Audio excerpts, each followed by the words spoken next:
Bonjour chers frères et sœurs, je vous salue vous qui aimez le Seigneur Jésus-Christ de tout votre cœur. Le livre de la Révélation, l'Apocalypse, est un livre que beaucoup de chrétiens trouvent compliqué. On y dit des choses qui ne sont pas toujours faciles à comprendre. On parle d'êtres à l'intérieur qui ne sont pas toujours faciles à identifier. Des êtres qui ne sont pas faciles à identifier. On a parlé par exemple des 7 esprits de Dieu. Je l'ai expliqué à travers une vidéo récemment. Vous pouvez regarder cette vidéo-là. Les 7 esprits de Dieu. J'explique cela. Sinon, il y a un seul esprit. C'est le Saint-Esprit. Maintenant, les 7 esprits de Dieu, j'explique que ce sont en fait les dons du Saint-Esprit. Maintenant, on y parle aussi, toujours dans le livre de l'Apocalypse, au chapitre 4, versets 1 à 11, on parle des 4 êtres vivants. Les 4 êtres vivants, qui sont aussi proches de Dieu. On dit de ces 4 êtres vivants que l'un présente un visage humain, un visage d'être humain, un autre, un visage d'aigle, donc l'oiseau aigle, donc un falconidé, un autre présente le visage d'un taureau, donc d'un bovidé, et puis un quatrième présente le visage d'un lion. Et il est dit que chacun d'eux a 6 ailes. Et puis des yeux innombrables au-dedans et au-dehors. Voilà ce qui est dit de ces 4 êtres vivants. Qui disent sans cesse Saint, Saint, Saint, Saint au Seigneur. Qui louent le Seigneur, qui adorent le Seigneur, qui glorifient le Seigneur. À quoi cela renvoie? Je précise humblement, ce sont des interprétations. Ce sont des interprétations.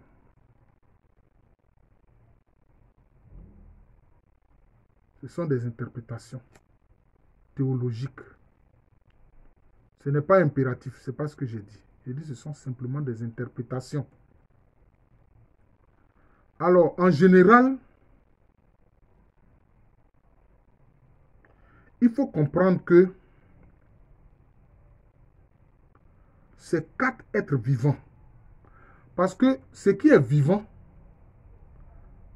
c'est ce qui dégage la vie. Mais qui est le vivant par excellence? C'est Dieu lui-même. C'est Dieu lui-même. On dit le Saint-Esprit, c'est le Seigneur qui donne la vie. Jésus a dit, je suis la vie. Et Jésus a dit quoi? De même que le Père donne la vie, il donne pouvoir au Fils également de donner la vie. Donc vous voyez que c'est Dieu, Père, Fils et Esprit Saint, qui est la vie, qui donne la vie. Mais ici, on vous parle des 4 êtres vivants. Ils sont vivants grâce à qui? Ils sont vivants grâce à Dieu. Oui. L'un a un visage d'homme, un autre encore a un visage d'aigle, un troisième a un visage de taureau, un quatrième a un visage de lion. Dans certaines littératures, il est dit que par exemple le taureau, puisqu'il y a l'un des 4 êtres vivants qui présente le visage de taureau, le taureau est lié à la terre. C'est un animal, un bovidé, qui est très proche de la terre. Donc il peut symboliser la terre. C'est pour ça que vous dites que ce sont des interprétations. Le lion, qui est un prédateur assez fort et puissant, qui se nourrit de chair et de sang,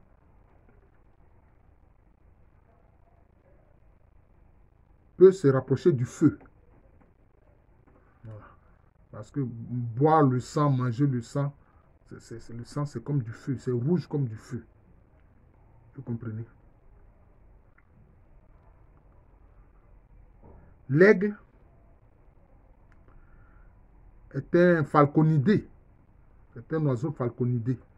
Il y a plusieurs oiseaux falconidés. Le faucon, l'épervier, le vautour. Ce sont des falconidés. Mais ce qu'on remarque, c'est que l'aigle vole très haut. L'aigle, là, il vole très haut. C'est comme s'il domine un peu l'air. Il domine un peu l'air. Donc, on peut le rapprocher de l'élément air. Mais d'autres rapprochent l'aigle plutôt de l'élément eau. Parce qu'il y a un aigle aussi qui souvent vole au ras de l'eau pour essayer de pêcher des poissons. Maintenant, l'homme, tantôt on le rapproche de l'élément eau parce que en nous, il y a presque 70% d'eau. Voilà. C'est pour ça que quand on veut transformer un défunt, un corps humain défunt en momie, mais il faut vider tous les éléments qui contiennent de l'eau pour que ça sèche. Donc tantôt, hein, l'aigle est rapporté à l'air ou à l'eau. Tantôt l'être humain, notamment le quatrième être vivant qui a un visage d'humain, est tantôt rapproché à l'air ou tantôt rapproché à l'eau. Parce que l'homme aussi, on le voit dans la Genèse, Dieu a fait quoi? Avec la terre, il a façonné l'homme. Parce que, effectivement, quand nous mangeons, ce sont des éléments de la terre que nous mangeons. Voilà. On peut dire, ben, tu manques de calcium, tu manques de magnésium, tu manques de fer, etc. Ce sont des éléments de la terre. Et tout ça est en nous. Et ce que nous mangeons, ce sont les choses de la terre que nous mangeons, les fruits de la terre. Vous voyez. Donc, tantôt, l'homme, c'est vrai, comme je l'ai dit, il mange les éléments de terre, mais quand Dieu l'a façonné, qu'est-ce que Dieu a fait? Dieu a mis son propre souffle en lui. Et il est devenu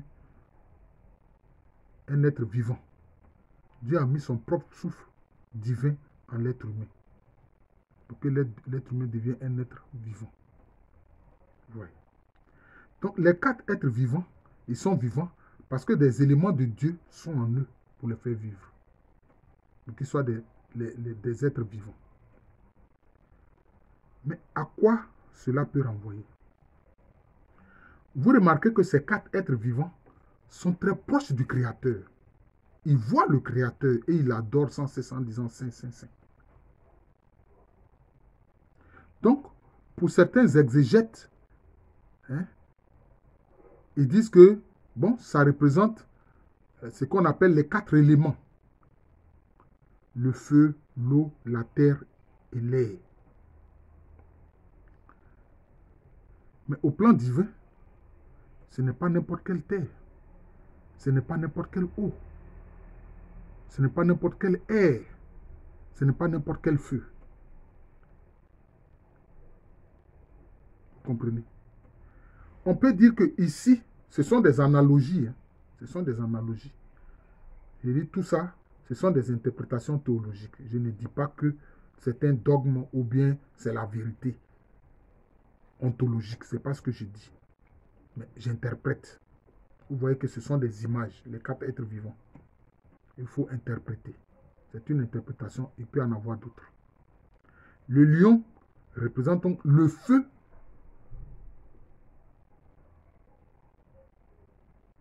Je peux dire le plus proche du feu divin.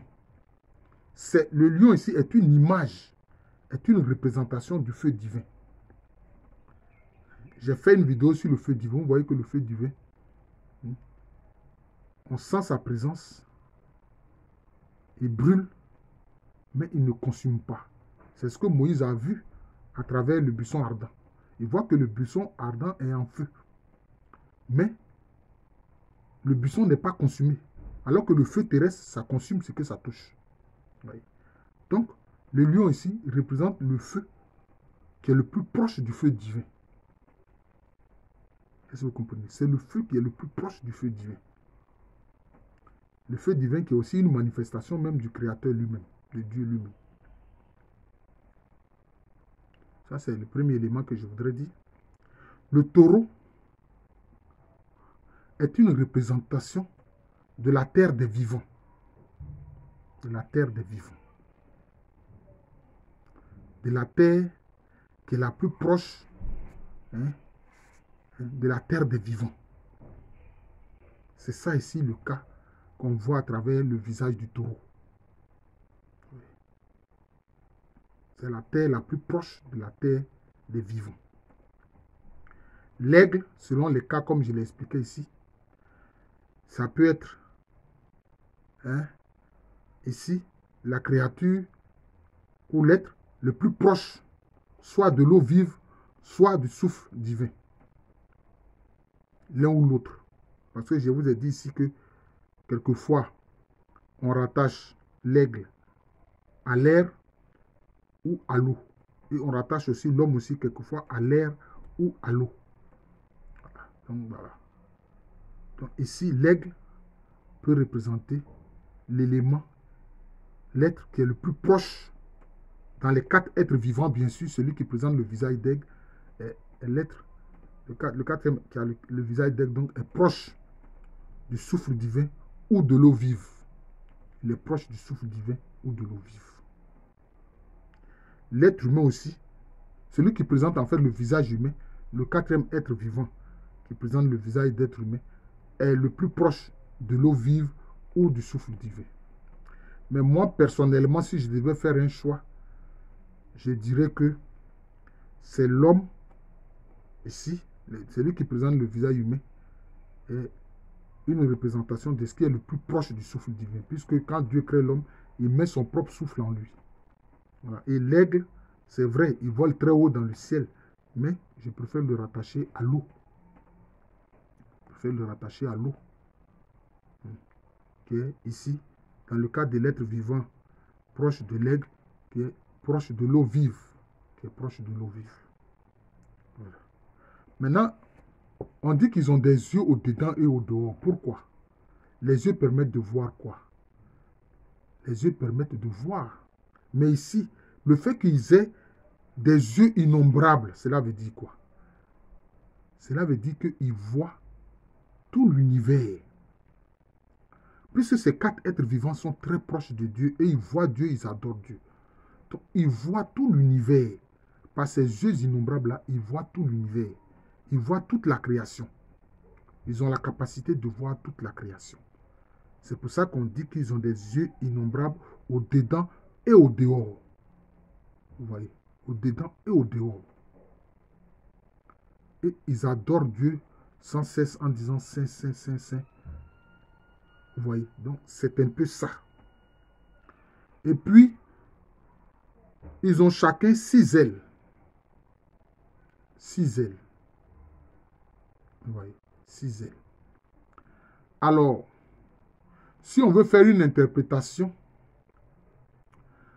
on peut se référer à l'enseignement oral que donne la religion juive, c'est-à-dire la Kabbale juive. Oui, la Kabbale juive. Je ne parle pas des Kabbales ésotériques, non. Je parle de l'enseignement de la Kabbale juive, tel que enseigné dans la tradition juive du judaïsme. L'apôtre Paul lui-même a reçu cet enseignement-là de la part de son maître Gamaliel. Parce que la 6e séphira, dans l'art de vie de la Kabbale juive, la 6e séphira, ça fait référence à la sphère même du Christ, qu'on appelle Tifaret. Cette sphère du Christ, qu'on appelle Tifaret, est liée à 2 choses, à l'amour et à l'harmonie.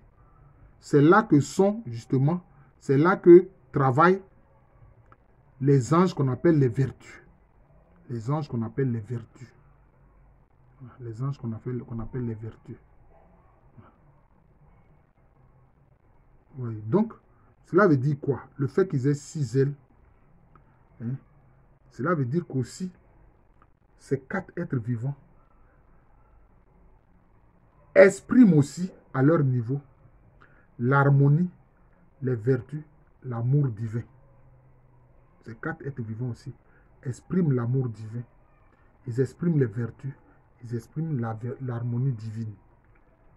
Voilà. Donc, c'est ce que je voudrais dire quant à l'identification des 4 êtres vivants dont parle l'Apocalypse. Ce sont des visages qui sont proches du souffle divin, qui sont proches du feu divin, qui sont proches de la terre des vivants et qui sont proches de l'eau vive. Voilà. Eau vive, terre des vivants, souffle divin, feu divin. Voilà les 4. Je vous remercie. La prochaine vidéo va consister à parler aussi de personnages dont parle l'Apocalypse de Jean, toujours au chapitre 4, qui concerne les 24 anciens. Qui concerne les 24 anciens. Voilà. Les 24 anciens. Parce que expliquer l'Apocalypse, ce n'est pas facile. Ce n'est pas du tout facile. Ce livre de la Révélation n'est pas du tout facile à comprendre. Donc, c'est une tentative d'interprétation que je viens de faire. Je dis que ce sont des interprétations théologiques. Voilà. Ce n'est pas dogmatique. Il faut que je précise cela pour qu'on comprenne bien. Je vous remercie. Je suis le frère Jean de l'amour de Jésus. Jésus, c'est mon nom spirituel. Et à l'état civil, je suis le professeur Alou Kwame René. Merci encore et bonne journée à tous.